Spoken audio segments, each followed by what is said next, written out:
참 크든지 작든지 참 어려움들을 많이 겪게 되죠. 은혜의 삶 가운데 우리가 산다고 하면서도 시험은 항상 따라오기 마련인데, 이때에 우리는 금방 낙심하고 금방 절망하고 금방 낙담하는 것을 보게 됩니다. 여러분, 그런데 아십니까? 주님 오실 때까지 이 시험과 환난과 그리고 어려움은 반드시 그리고 없어지지 않고 계속해서 있을 것입니다. 문제는 우리가 어디에 초점을 맞추고 살아가느냐라고 하는 그 관점이 참 중요합니다. 그래서 오늘은 우리 삶을 낙담시킬 때에, 그리고 삶이 좀 힘들어서 이제는 포기하고 싶을 때에 라는 제목으로 오늘 성경 말씀에서 주시는 또 하늘의 음성을 듣고자 합니다. 사도 바울 선생님이 우리 금요 기도회 때 잠깐 말씀을 드렸습니다만, 이 생각할 때마다 아주 기쁘고 감사하고 또 마음에 흡족한 교회가 있었다고 그랬죠. 어느 교회였냐면 골로새 교회였습니다. 이 골로새 교회는 1장에서 살펴본 대로 믿음도 있었고 소망도 있었고 사랑도 있었던 교회였습니다. 그러니까 이 사도 바울 선생님이 골로새 교회를 생각할 때마다 막 가슴이 벅차오르고 감사하고 흥분이 되고 그리고 만족하고 보람이 있었던 겁니다. 어느 교회든 할 것 없이 이 세 가지를 가지고 있기가 쉽지가 않거든요. 믿음이 있는 것 같아요. 그런데 거기에는 사랑이 없습니다. 냉랭합니다. 그리고 소망도 가지지 않습니다. 소망도 없습니다. 또 어떤 교회는 이 사랑은 있는 것 같아요. 그런데 믿음이 희미하고 그리고 소망도 찾아볼 수가 없습니다. 그저 인간적인 끈끈함 가지고 마치 이 겉으로는 교회인데 하나의 그냥 친교 모임과 같은 인상을 주는 교회도 분명히 있습니다. 또 어떤 교회는 소망이 있는 것 같아요. 그런데 거기에는 믿음도 그리고 사랑도 찾아볼 수 없는 교회가 있습니다. 그런데 이 사도 바울 선생님이 골로새 교회를 볼 때에 1장에서 우리가 살펴보았던 것처럼 믿음도 있고 소망도 있고 사랑도 있어서 이 교회를 생각할 때마다 너무너무 마음이 좋았습니다. 그런데 이 기쁨도 잠시 에바브로라고 하는 그 인물을 통하여서 아주 안 좋은 소식을 듣게 됩니다. 골로새 교회에 문제가 생기기 시작했다고 하는 거예요. 거기에 막 부응하고자 할 때에 그때 골로새 교회에 스물스물 들어온 한 공동체라고 그럴까요? 그런 무리가 있었는데 이단 무리였습니다. 믿음 생활하는 그 골로새 교회, 어떻게든지 올바로 세워져 가려고 하는 골로새 교회에 이단들이 침투해서 그들에게 비정통 교리를 가르쳐주기 시작했고, 또 율법주의자들, 너희들 그렇게 예수 믿고 그리고 자유한다고는 하지만은 그 율법에 대한 분명한 너희들의 입장 정리를 하지 않고서는 너희들이 구원에 이를 수 없어 라고 하면서 그저 율법 강조를 하면서 예수 그리스도의 그 복음으로 인하여서 자유케 된 그리스도인을 다시 얽매이기 시작했습니다. 올가매기 시작했었던 것이죠. 그때부터 사도 바울은 간절히 기도하기 시작했습니다. 여러분, 골로새 교회가 문제가 있다고 들었을 때에 얼른 에바브로를 통해서 처방 약을 내려주고, 그리고 목회자와 그리고 모든 직분자들이 이런 방법으로 교회를 세워나가야 돼 라고 하면서 사도 바울이 분명한 목회 철학을 가지고 설명할 수 없어서 그랬을까요? 그는 그 이야기를 듣자마자 그 자리에서 무릎을 꿇기 시작했습니다. 기도하기 시작했습니다. 왜 그랬을까? 사도 바울은 수십 년 동안 선교사였기도 했고 목회자이기도 하고 교회의 태생과 교회의 원리를 너무 잘 알고 있었습니다. 교회에 문제가 생긴다라고 하는 것은 너무나 당연하게 그가 그동안 보았던 교회를 통해서 자연스럽게 깨달은 거였습니다. 어느 교회나 할 것 없이 부흥이 있기 전에, 그리고 그 교회가 성장하기 전에는 어떻게 보면 이 성장통이라고도 여겨도 좋을 만큼 항상 거기에는 시험이 따라왔었거든요. 사도 바울은 이것을 분명히 보고 있었던 것이죠. 그리고 그 성장통을 위해서는 할 수 있는 방법이 있다면 어떤 해결책은 어느 교회에는 맞지만 똑같은 해결책이라 한다 할지라도 어느 교회는 맞지 않다는 것도 그는 어떻게 보면 영적 노련함으로 이미 깨달을 수 있었던 겁니다. 그래서 그는 기도했었던 겁니다. 하나님, 시험이 없는 교회는 없다는 것을 잘 알고 있습니다. 그리고 저 골로새 교회가 믿음과 소망과 사랑으로 충만해 있다가 저 교회가 지금 성도들을 미혹하는 자들에 의해서 또 교인들을 가르는 이들에 의하여서 지금 이단들이 들어와서 지금 교회가 아파하고 있습니다 라고 하면서 그가 기도하기 시작했었던 겁니다. 기도만이 유일하게 교회를 그 어려움 가운데서 해치고 나오게 할 수 있는 힘이 될 수 있다는 것을 이 사도 바울은 잘 알고 있었기 때문이죠. 그래서 그는 이 기도를 하기 시작했는데, 여러분 잘 예수님께서 우리 이 제자들에게 마지막 그 남아있는 제자들에게도 하신 말씀이 있습니다. 이것을 너희에게 이르는 것은 너희로 내 안에서 평안을 누리게 하려 함이라. 세상에서는 너희가 환난을 당하나 담대하라 라고 말을 한 적이 있습니다. 여러분, 제자들이 이제 예수님이 십자가에 달려 돌아가실 때 얼마나 두려웠겠습니까? 지금도 예수님 따라다니면서 때로는 사람들에게 여러 가지 시달림을 당하기도 하고 그리고 힘든 과정을 겪었던 제자들이었지만 예수님이 계시지 않는다고 하니 얼마나 두려웠겠어요. 그런 이들에게 예수님이 얘들아 걱정하지 말아라. 너희들 시험과 환난은 이제는 다 사라질 거야. 이렇게 말씀을 해주시는 것이 아니라 어떻게 보면 그 짐을 더 지우게 하는 말씀을 하시는 것을 볼 수 있습니다. 너희가 세상에서는 환난을 당하나 라고 함으로써 너희들 시험 당하는 것을 이상하게 생각하지 말어 라고 하면서 제자들에게 예수님께서 당연히 이 땅에서는 시험도 있고 환난이 있음을 말씀해 주셨거든요. 왜 그럴까? 여러분, 시험과 환난을 왜 당하는 걸까요? 물론 여기에 답을 하기 위해서는 아주 수많은 시간을 들인다 해도 우리는 그 환난과 고난의 신비에 대해서는 다 이루 설명할 수가 없습니다. 그런데 분명한 것 하나가 있다면 마귀라고 하는 녀석은 분명히 이 시험과 환난을 이용하여서 주님과 우리 사이를 멀리 갈라치게 하기를 좋아한다는 것입니다. 여러분, 예배에 충만히 은혜를 받고 그리고 성령의 충만함을 받는다 하더라도 꼭 그 은혜를 어디서 쏟지요? 시간 그렇게 많이 걸리지 않습니다. 예배당에 나가서 주차장에 가서 그 주차하는 그 운전대를 잡는 순간부터 왜 이렇게 방지턱이 넘는 거야? 그리고 차 앞에 이거 빨리 왜 안 빼주는 거야? 라고 하면서 그때부터 부글부글 끓으면서 내가 예배드린 그 은혜를 다 쏟아내기도 합니다. 그렇지 않다면 가다가 아내로부터 핀잔을 듣기도 하면 왜 이렇게 운전을 거칠게 해? 라고 하면서 핀잔 한 마디만 들으면 내가 은혜 받고 나 예수님과 함께 동행해야지 하는 마음을 갖고 있다가도 다 쏟아냅니다.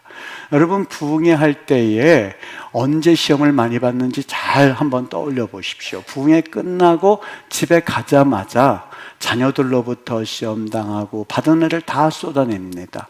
예전에는 그 은혜의 동산에 올라왔다가 기도원에 올라왔다가 가는 길에 쏟아서 다시 올라온 사람도 있을 만큼이요. 여러분, 그게 마귀의 역할이거든요. 예배 드리고 나가자마자 조금 부정적인 얘기 한번 듣고 나면 그 다음부터는 내가 은혜 받은 거 다 쏟아내기 마련입니다.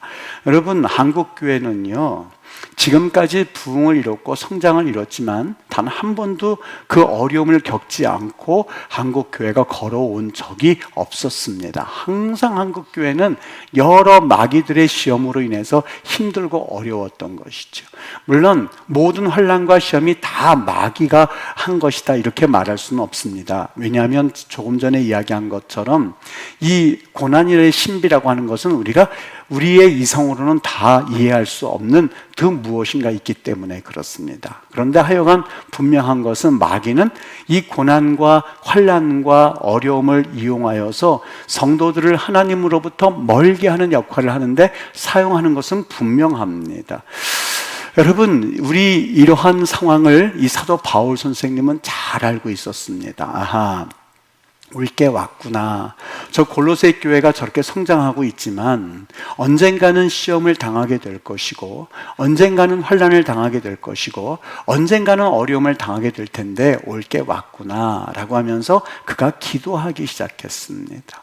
여러분, 기도하는 그 내용이 어때야만 되겠습니까? 하나님, 저 골로새 교회가 어려움을 당하고 있는데 그 어려움에서 저 골로새 교회가 피해갈 수 있도록 도와주세요. 잘 피해갈 수 있게 해주세요. 저들이 시험을 당하고 있습니다. 저 시험이 다 떠나게 해주세요. 그리고 나쁜 사람들은 교회에 발 하나 들이지 않도록 도와주세요. 그렇게 기도해야 되지 않겠습니까? 그런데 사도 바울은 그렇게 기도한 적이 없습니다. 골로새 1장서부터 끝장까지 보십시오. 사도 바울의 기도 이야기 내용이 담겨져 있는데 그는 단 한 번도 하나님, 저 골로새 교회 시험거리야 예수 이름으로 떠날지어다라고 기도한 적이 없습니다.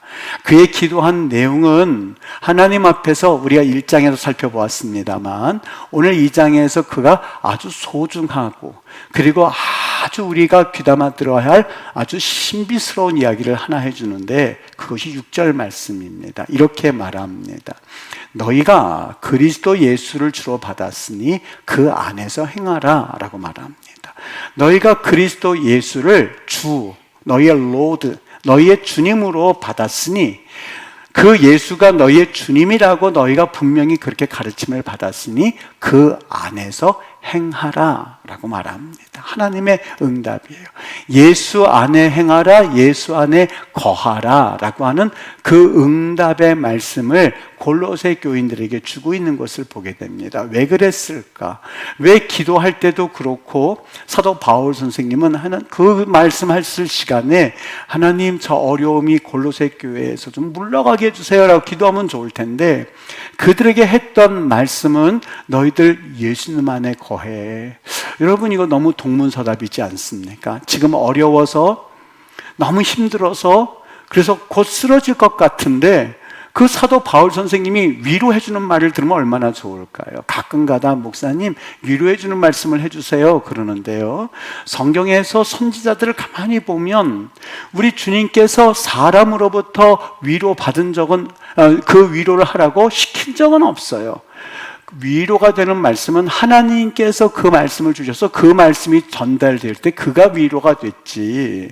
여러분, 사람의 위로와 사람의 격려는 사실 내 귀만을 달콤하게 할 뿐이고 정작 중요한 하나님과의 관계를 오히려 더 멀게 할 때가 있습니다. 압살롬이 다윗에게 대하여서 그 재판을 받고자 하러 가려는 사람들을 중간에서 자신이 재판관인 양 함으로써 사람의 마음을 훔쳤다고 그러는데, 여러분, 사람은 거기에서 거기라는 것 아시죠?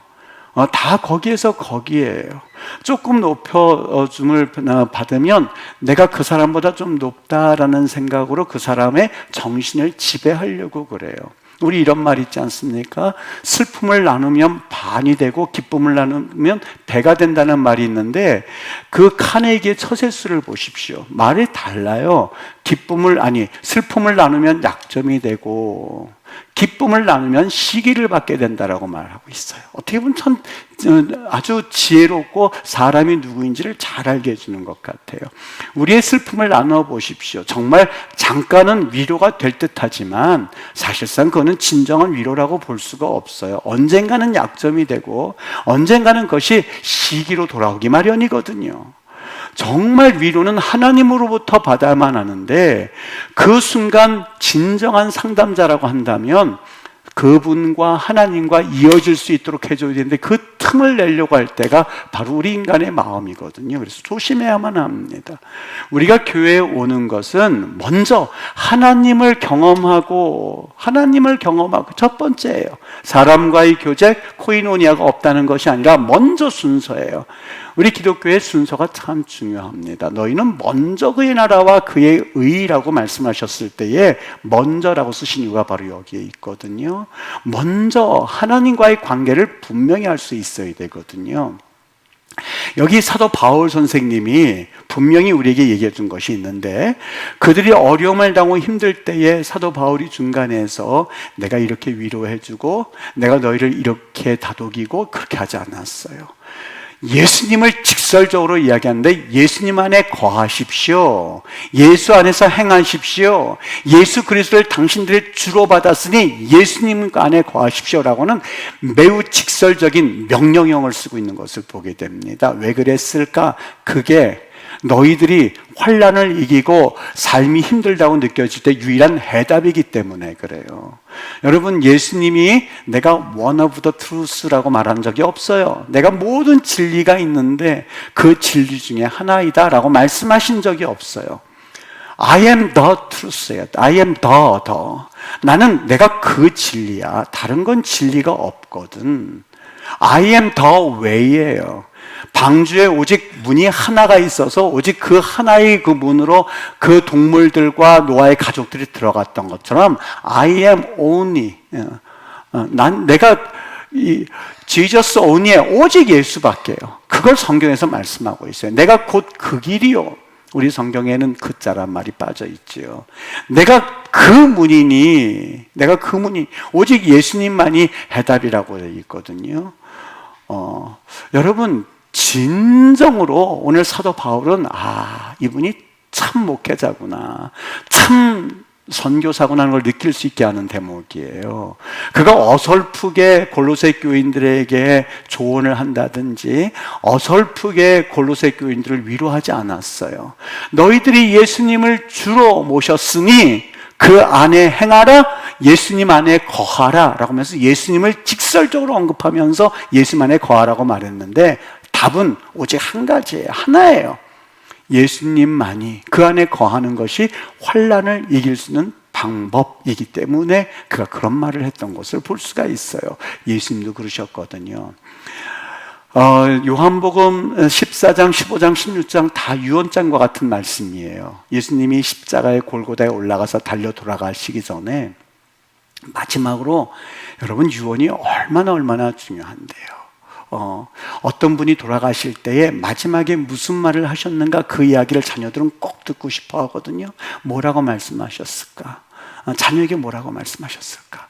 창세기에 보면 이제 야곱이 마지막 죽기 전에 12명의 아들을 축복하는 것을 보게 돼요. 참 마음이, 야곱이 한 사람 한 사람 큰아들에게 섭섭했던 거 다 이야기하고요. 그 모친의 친상을 더럽혔던 것도 다 이야기하고요. 다 그동안 야곱이 말은 하지 않았지만 그가 죽을 때에 끝까지 이야기하는 것을 보면서, 심지어는 다윗이요, 그 자기를 죄를 뿌렸었던 한 인물에 대해서요, 그냥 그때는 용서했어요. 자기의 부하 장군들이 피신할 때 자기의 죄를 뿌렸던 사람을 죽이려고 했을 때에 용서했어요. 그런데 마지막 그가 죽을 때 유언을 남기면서 솔로몬에게 너는 그 사람의 죄를 잊지 말아라 라고 하면서 예언하는 것을 보게 돼요. 여러분, 유언이라고 하는 것은 그만큼 중요하거든요. 요한복음 14장, 요한복음 15장, 16장, 17장 다 유언과 같은 말씀이에요. 근데 유언에 제자들이 발발발발발발 떨고 있었어요. 그때 예수님이 뭐라고 그러시냐? 야, 너희들 떨지 말아라. 아무것도 아니야. 세상 그냥 담대히 너희들이 살아가면 돼. 그렇게 말씀하실 줄 알죠? 아니요, 그렇게 하지 않았어요. 요한복음 15장 4절 말씀, 내 안에 거하라. 나도 너희 안에 거하리라. 가지가 포도나무에 붙어 있지 아니하면 스스로 열매를 맺을 수 없단다. 그러니 너희도 내 안에 거하지 않으면 그렇게 될 거야 라고 하면서 예수님이 그들이 알 듯 모를 듯한 말씀을 주세요. 가지가 포도나무에 붙어 있지 아니하면, 여러분 생각해 보세요. 가지가 있고 포도나무가 있는데 포도나무에서 열매를 맺기 마련인데 가지가 툭 떨어져 있는데 어떻게 열매를 맺을 수가 있겠어요? 젖붙임을 받아야만 여기서 열매가 맺혀지지요. 가지가 포도나무에 붙어 있지 아니하면 열매를 맺을 수 없음 같이 너희도 내 안에 있지 아니하면 그러하리라. 제자들이 이게 무슨 말일까? 그러니까 나하고 붙어 있으라는 말이에요. 아니, 지금 우리는 벌벌벌 떨고 있는데 예수님은 십자가에 못 박혀 돌아가신다고 하는데 우리 곁을 떠나시는 분인데 지금 가지는 뭐고 포도나무는 뭐고 스스로 열매를 맺을 수 없다는 말이 뭘까? 답답했을 거예요. 예수님이 한 번 더 말씀하세요. 5절 말씀에요. 나는 포도나무라 너희는 가지라. 그가 내 안에 내가 그 안에 거하면 그때서야 사람이 열매를 많이 맺나니 너희가 나를 떠나서는 아무것도 할 수 없단다. 또 한 번 강조하시는 거예요. 아니, 예수님, 우리가 도대체 이해가 잘 안 됩니다. 우리가 가지라는 말을 어설프게 알겠는데 거기 붙어 있는다는 말은 무슨 말일까요? 그게 유언을 주셨단 말씀이에요. 어느 날 여러분들이 다 잘 알고 있는 얘기입니다. 어느 사람이 해변길을 걷고 있었어요. 해변가를 걷고 있었어요. 해변가니까 모래사장에 발자국이 찍히지 않겠습니까? 다 찍혀서 이렇게 있는데 예수님과 동행하다 보니까 발자국 2개가 찍혀져 있는 거죠. 뒤를 들어보니까 발자국 2개가 다 찍혀져 있는 거예요. 그런데 2개로 발자국이 찍혀져 있다가 발자국 하나가 되기 시작했던 거죠.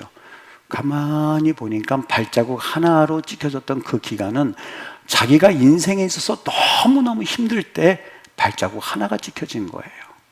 볼멘 목소리로 예수님께 말합니다. 예수님, 아니 둘이 같이 걷고 있다가 발자국 하나가 찍힌 거는 내 인생이 가장 힘든 때인데 그때 어디 가셨었어요? 어디요? 어디 가셨겠어요? 그러니까 예수님이 그 발자국은 네 발자국이 아니라 내 발자국이라고. 너가 너무 힘들어서 걷지 못할 때 내가 너를 업고 걸은 거라고.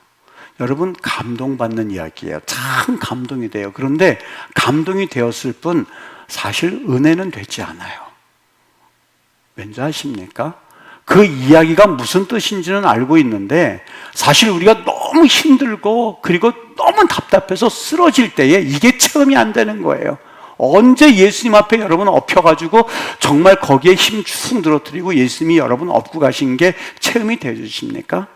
뒤를 되돌아보면 발자국 하나는 내 발자국인 것처럼 생각밖에 안 돼요. 그때 힘들 때 예수님이 업으셨다고요? 나 죽을 뻔했는데요. 죽는 줄 알았는데요. 눈 동그랗게 뜨고 예수님이 언제 그게 예수님 발자국이 그건 내 거예요. 신발 사이즈 한번 대볼까요? 이래가면서 정말 그때는 내가 걷고 있는 것처럼 생각하거든요. 체험이 안 돼 있어요. 왠지 아십니까?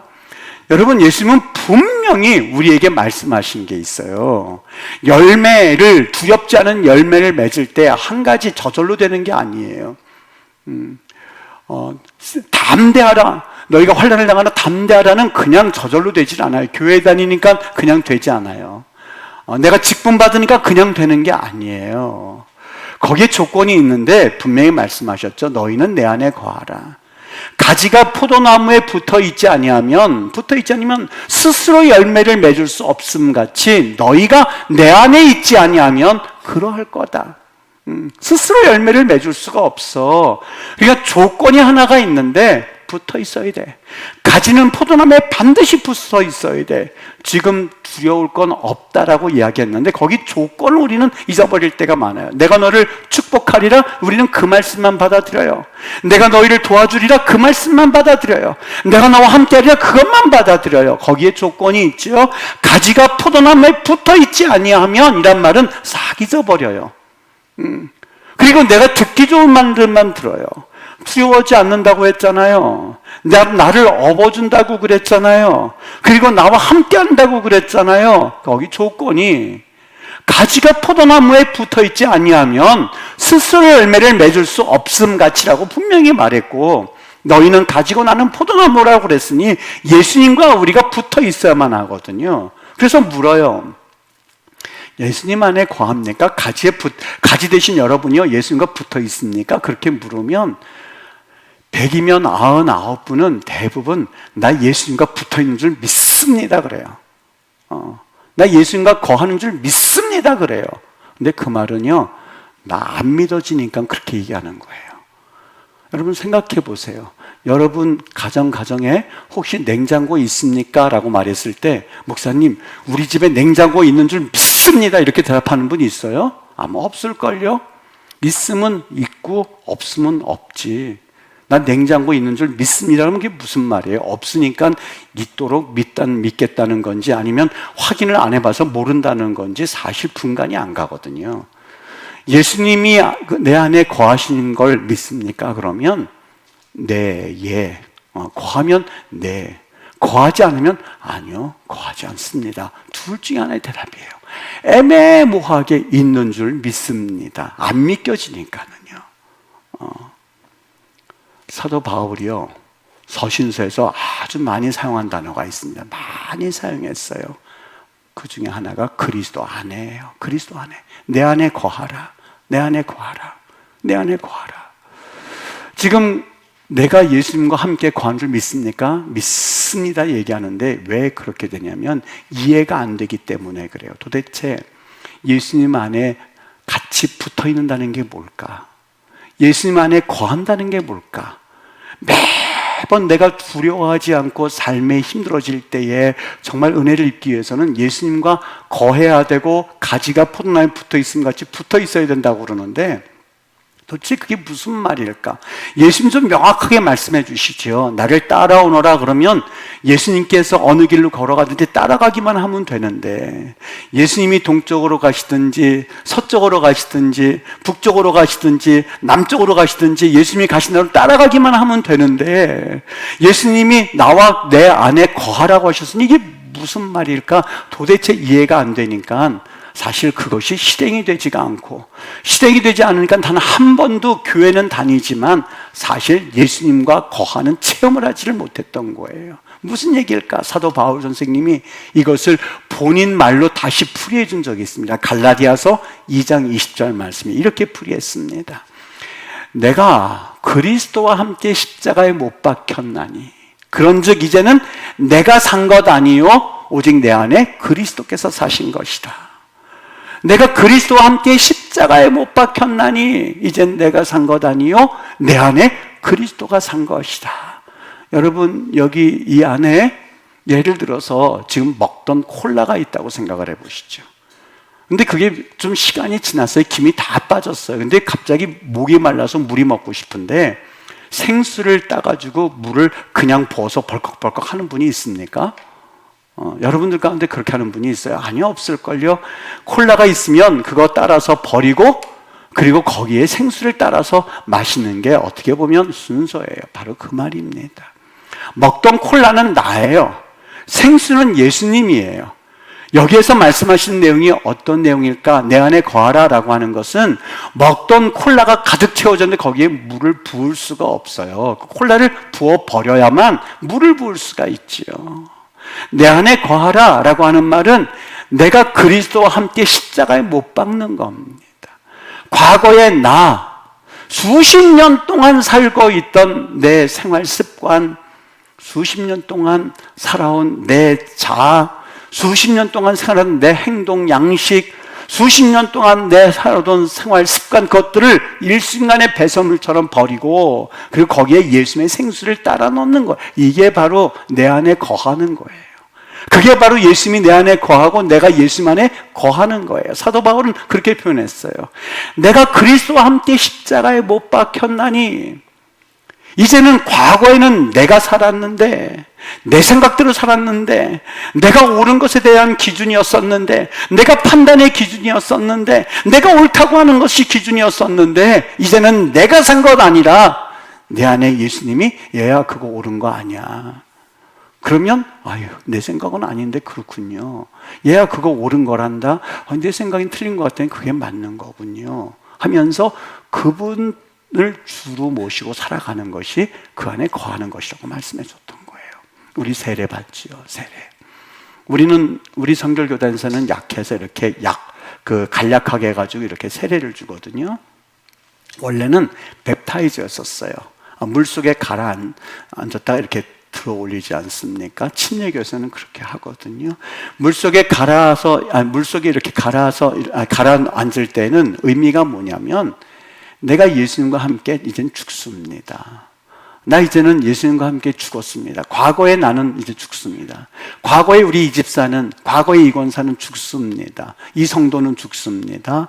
그리고 올라올 때에 새로운 피조물이 되어서 예수님이 내 안에 계신 새로운 인생입니다라는 의미가 웹타이즈, 침례의 의미고, 그것을 좀 간소화해서 세례를 주는 거거든요. 근데 묻습니다. 여러분, 왜 두려움이 그대로 예수님을 믿으면서도 삶이 힘들다고 느끼는 전혀 예수님의 능력을 발휘하지 못하냐? 복음을 대충 알기 때문에 그래요. 둘 중에 하나죠. 복음이 가짜든가, 예수님이라는 복음이 가짜든가, 아니면 내가 그 복음을 정확히 알지 못하든가, 둘 중에 하나예요. 근데 이 복음이 가짜일 리가 없죠. 예수님이 가짜일 리가 없죠. 그러면 우리가 교회를 왜 다니겠습니까? 진짜인데 그럼에도 불구하고 능력을 경험하지 못하는 것은 복음을 대충 알기 때문에 그래요. 예수님이 거하는 것, 예수님이 십자가 달려 돌아가셨으니까 내가 거기에 같이 달려서 죽는 것, 자아가 죽는 것, 그래서 주님이라고, 주님은 주 되심, 나의 주인 되심. 그런데 이 종놈이 주인을 따라 움직이는 것이 아니라 뭘 말하든지 간에 거역해요. 여러분, 주인이 종을 볼 때 그렇게 하면 종을 쓸 수 있을까요? 없을까요? 어떤 이야기를 하든지 간에 거역해요. 그리고 말로는 주인님 그래요. 필요할 때는 월급 달라고 그래요. 필요할 때는 음식도 달라고 그래요. 휴가도 달라고 그래요. 필요한 건 다 달라고 그래요. 그리고 말은 주인이라고 그러고, 주인이 이야기하면 거역해요. 여러분, 그게 어떻게 주인 되겠습니까? 그러니 생명을 경험하지 못하죠. 그 얘기를 하고 있었던 거예요. 주인님 그러면 내 마음대로 살지 않겠습니다. 주인 뜻대로 하시옵소서라고 해야 월급 받는 의미도 있고 주인과 종의 관계이지요. 말은 오 주님이라고 하면서 내 삶의 주관자는 나인 것처럼 살아가면서 열매는 왜 없지요? 그리고 거기에 들어갔을 때에 나는 그 발자국이 내 발자국인데요 라고 하면서 전혀 이해하지 못하니 속으로 조금씩 예수 믿어도 별거 없나벼 그래요. 예수 믿어도 별거 없나벼. 예수 믿어도 별 능력이 안 나타나. 예수 믿어도 별 쓸데없는 것 같아. 그냥 그만할까 봐. 여러분, 그 이유는요, 복음이 능력이 없어서가 아니에요. 그렇잖아요. 복음을 우리가 희미하게 알고 있다든지 복음을 경험하지 못했기 때문에 그래요. 사도 바울이요, 너무너무 힘들어하는 그 골로새 교인에게 있어서요, 그들이 어려움 당하는 것이 환경이나 사람 때문이 아니라 그 이유를 말씀해 주셨는데, 그 이유는 예수 안에 거하지 않기 때문이다. 요한복음 15장 6절에 사람이 내 안에 거하지 아니하면 가지처럼 밖에 버려져 마르나니 사람들이 그것을 모아다가 불에 던져 사르니라. 왜 그런 줄 아십니까? 심령이 메말라 있기 때문에 그래요. 예수를 믿으면서 메말라 있기 때문에 그래요. 어느 예수 믿는 사장님이세요. 그런데 이 보증 쓰는 게 있지 않습니까? 이 보증 쓰는 걸 잘못 써가지고 자기 회사도 다 쫄딱 넘어가고, 그 부인께서는 이 한국신학대학교 그 예전에 그 기장 측 거기 전도사님이셨어요. 그리고 이 저하고 한 학기를 같이 저한테 배우신 분이시기도 하시고 너무 명랑하신 분이세요. 남편도 아주 굉장한 분이셨었는데 이력도 화려한 분이셨어요. 근데 보증을 잘못 써서 정말 하루아침에 집을 아주 단칸방으로 옮기니까는요, 잘 나가시던 분이 그래 가니까 굉장히 힘들어 하시더만요. 너무 힘들어 하시는 거예요. 너무 힘들어하고 어려워하고. 그런데 참 안타까웠어요. 참 좋으신 분들이었었어요. 근데 그분들이 그렇게 사시지만 그래도 희망이 하나 있었던 게, 이 자녀가요, 그래도 공부도 잘하고 착실하고 그러니까 사람이 그래도 이 자녀가 그렇게 되어지면 좀 뭔가 위로를 얻기 마련이거든요. 이 부도를 얻고 너무나 힘들고 어려운 상황 가운데서 자녀가 착실하니까는요, 너무 마음에 위로가 되는 거예요. 과거에는 그게 잘 보이진 않았는데 상황이 어려워지고 나니까 유일하게 그래도 그게 또 하나의 기쁨이 된 모양이에요. 근데 자녀도 그걸 알죠. 우리 아버지, 우리 어머니가 지금 힘든데 내가 참 기쁨이 되는구나 해서 열심히 공부도 하고 그러는데, 이 아버지가 어머니가 그런 여러 가지 어려움 가운데 있다 보니까 얘도 같이 충격을 받았는지 이 점수가 너무너무 형편없이 막 뚝 떨어진 거예요. 선생님은 부모님 모시라고 그러지요. 아버지 어머니가 자기에 대해서 어떠한 희망을 품고 있는지 그걸 다 알고 있지요. 너무너무 답답한 가운데서 어떡할까 한숨을 푹푹 쉬는데 자기 친한 친구들이 야 우리 오늘 너무 속상한데 우리 한번 꺾자고 꺾자고 그 얘기를 한 거예요. 꺾는 게 무슨 표현인지 대충 아시죠? 술 먹자고요. 술 먹자고. 여러분들은 모르시고 목회자만 아니까 조금 좀 이상하긴 한데 술 먹자고 부른 거예요. 아니, 얘가 같이 그 친구들이랑 술을 한 번도 하지 못했던 친구인데 어느 날 갑자기 술을 먹게 되니까 그게 몸에 받습니까? 그냥 뭐 난리가 났죠. 뒤집어졌죠. 그냥 곤드레 만들이 취해가지고 아이들이랑 같이 이 모텔을 들어간 거예요. 들어가서 있는데 아침에 깼는데 얘가 혼자 먼저 깬 모양이에요. 안 되겠다. 내가 외박을 한 적도 없는데 아버지 어머니한테 연락도 못하고 이러면 안 되겠다 해서 나오는데 그 몰골이 초라하죠. 개워내고 뭐 좀 머리 그냥 산발을 하고 그냥 흐름청돼가지고 그렇게 나오는데 마침 그 아버지가 지나가다가 모텔에서 술 취해가지고 술이 들깬 상태에서 나온 그 아들을 본 거예요. 아버지가 뒤집어졌죠. 그 내용도 모르는 상태에서 그 아들이 어떤 상태에서 그렇게 했는지 그걸 알 리가 있겠습니까? 아버지 눈에 비친 거는 저런 자식아 지금 우리 집이 어떤 상태인데 너마저도 그렇게 됐냐고 그러면서 그 길거리에서 얘를 몽둥이질을 하기 시작한 거예요. 이 아이가 아버지한테 변명할 사이도 없이 몽둥이로 얻어맞고 나서는요 이 정신이 순간 이게 나가버린 거예요. 정신상도처럼요. 나가버린 거예요. 정신이 돌아버린 거예요. 수치심과 충격 때문에. 예수 믿는 아버지인데도요. 왜 그랬을까? 여러분 정말 그 아버지의 환경 때문에 그 아들의 환경 때문에 그런 지경에 이르렀을까요? 거기에는요 심령이 메말르기 시작하면은요 마른 나뭇가지가 돼버리면 불에 던져 살라질 수밖에 없는 심령이 메말르면 여러분 모든 환경과 그리고 모든 사람과 거기에 문제가 있는 것이 아니라 내가 가지가 말라버리면 여기에서 문제가 생기기 시작하는 거예요. 넉넉하게 그동안 그 아버지가 좀 아마 여유가 있었다면 내 아들이 왜 저렇게 됐었지? 저 아들이 그렇게까지 될 뭐가 이유가 있을 땐 차분히 물어보면서 그 아들과 이야기를 하고 풀어나갔을지도 몰라요. 근데 지금 그 마음 가운데 내가 지금 어려워서가 아니라 그 어려움 가운데서 주님을 떠나고 마른 가지가 되어버리고 주님 안에 거하는 것을 잊어버리고 실족과 그 낭망함으로 그동안 주님과 싸웠던 관계가 있었던 것 같은데 그것도 완전히 더 경험도 하지 못한 상태에서 마른 나뭇가지가 되다 보니 가정이 그런 꼴이 나기 시작한 거예요. 여러분 부부와 부부 내가 당신 만나기 전엔 정말 안 그랬는데 무슨 소리를 그렇게 허황되게 하세요? 당신 만나기 전에도 이미 그랬었어요. 그냥 그동안 그냥 감춰져 있었을 뿐이에요. 그게 그 환경 가운데 지금 드러났을 뿐이에요. 나 안 그런데요. 총각 때는 절대 안 그렇고요. 착실했는데요. 그렇게 보였을 뿐이에요. 계기가 없었을 뿐이에요. 그 성격이 드러날 기회만 없었을 뿐이에요. 너무 미화시킬 필요가 없어요. 나는 그 전에는 얌전하고 너무 좋고 성격이 좋았는데요. 환경이 그런 더러운 성격을 보여줄 수 있을 만한 환경이 아직 조성만 안 됐을 뿐이죠. 그게 장을 깔아놓고 나면 누구든지 가네요. 인간은 거기에서 거기거든요. 거기에서 그 모습이거든요. 예수님 안에 거하느냐 아니면 예수님과 상관없이 교회 생활 오래 해서 뺀들뺀들 돼서 한 번도 붙어본 경험이 없다 보니 예수님과 거한 경험이 없다 보니 교회 생활은 잘 알죠. 예수님 믿어도 소용이 없다는 것도 이미 경험이 되어졌죠. 수십 년 믿어도 아무것도 없다는 것을 이미 체득한 거였었죠. 마른 막대가 되었으니 예수님 믿고 교회 다녀도 사실 어떤 열매를 거둘 수 없는 것은 당연한 것 아니겠습니까? 예수님이 그걸 말씀하신 거예요. 여러분 마른 막대가 된 상태에서는 부부끼리 대화도 하지 마십시오. 마른 막대가 된 상태에서는 자녀와 대화도 하지 마세요. 말 한마디로 원수가 될 뿐입니다.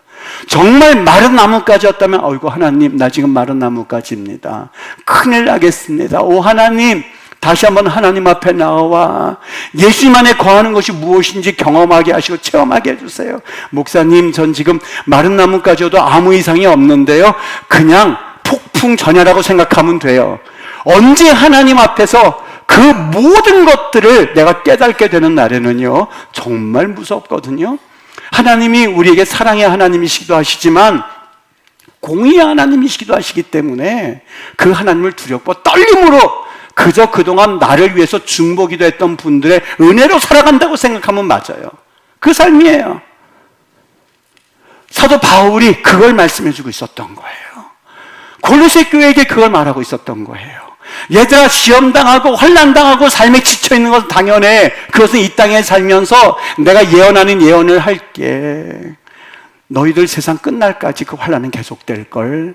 천국 갈 때까지 그건 계속될걸.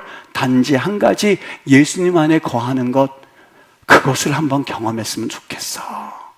그래서 오늘 그 말씀에 그 말씀을 주셨던 거예요. 그런데 이 말씀은 예수 안에 거하라고 하는 그 말씀은요 어느 날 갑자기 주신 것이 아니라 처음부터 그 말씀을 하셨어요.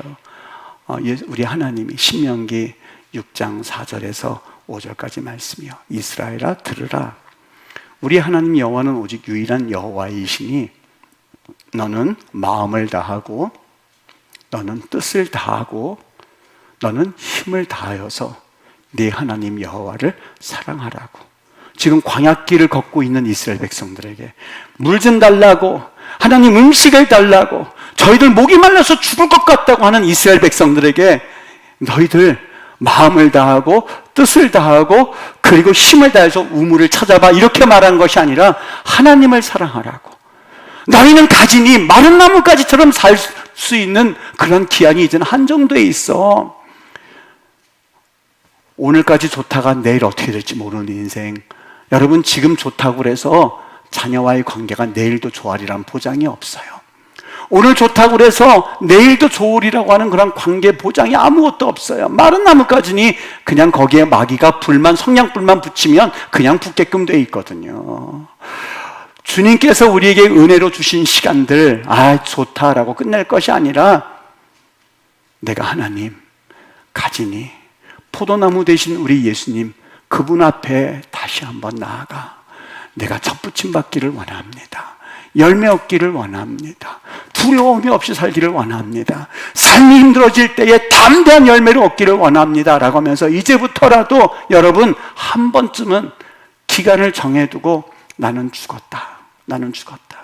그리고 내 안에서 예수께서 사신다라는 고백을 한 번은 그 주님 앞에서 여러분이 고백하며 살아야 되지 않겠습니까? 그렇다고 해서 목사님 우리 보고 광신자가 되는 말입니까? 아니에요. 광신자가 되는 것과 달라요. 세상은 사실상 모든 사람들은 미쳐서 하나님에 미쳐서 살아가는 세상이 되고야 말았어요. 뭐에 미쳤을까? 유물론이요. 돈이면 다 된다는 생각이에요. 요즘은 학생들도 아르바이트 하려고 눈에 그냥 돈이 그냥 멀어서요. 눈이 멀었어요. 어디 봉사할 것 같으면 내가 그 시간이면 아르바이트 한 시간 하면 얼마인데.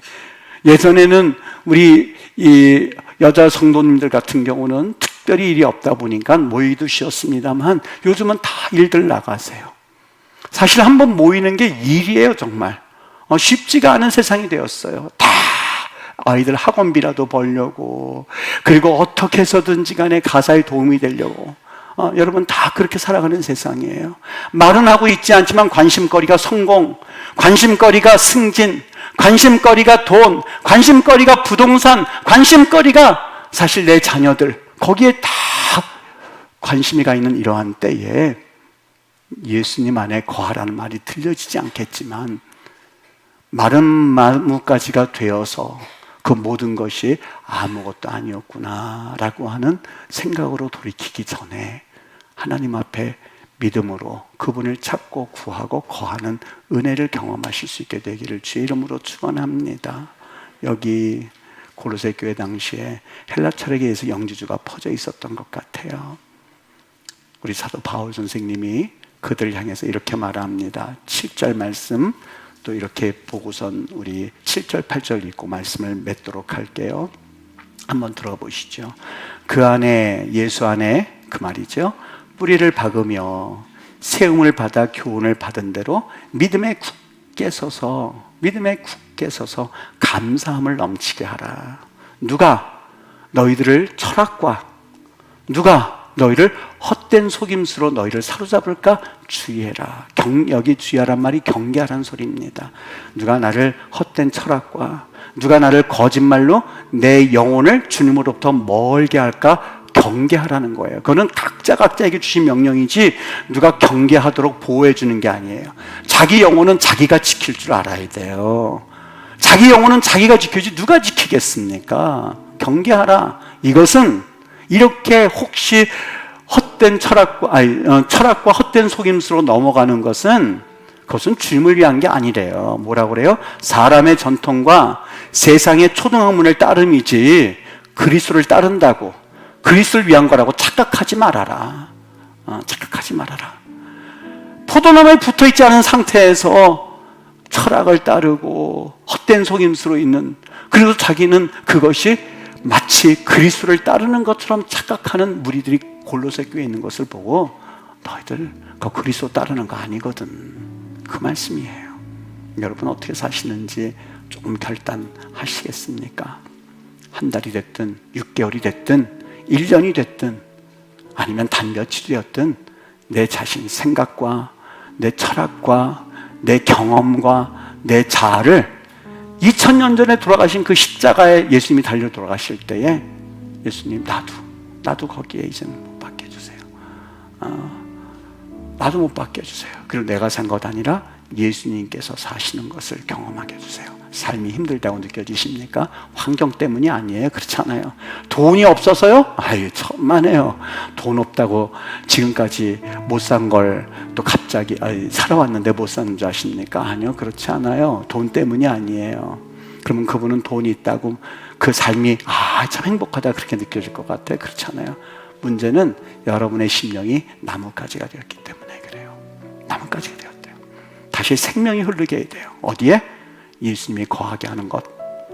그것만 있으면 내가 없어도 행복하고, 부족해도 감사하고, 넘치면 더 감사하고, 그리고 내가 때로는 너무 힘들 때에 다시 한번 주님의 은혜를 가지고 살 수 있는 힘을 얻게 될 줄 믿습니다. 그런 은혜가 우리 모두에게 주시는 주의 음성으로 들으시고, 또 한 주간을 주님의 위로를 가득 경험하실 수 있는 우리 성도들 되시기를 예수님의 이름으로 축원합니다.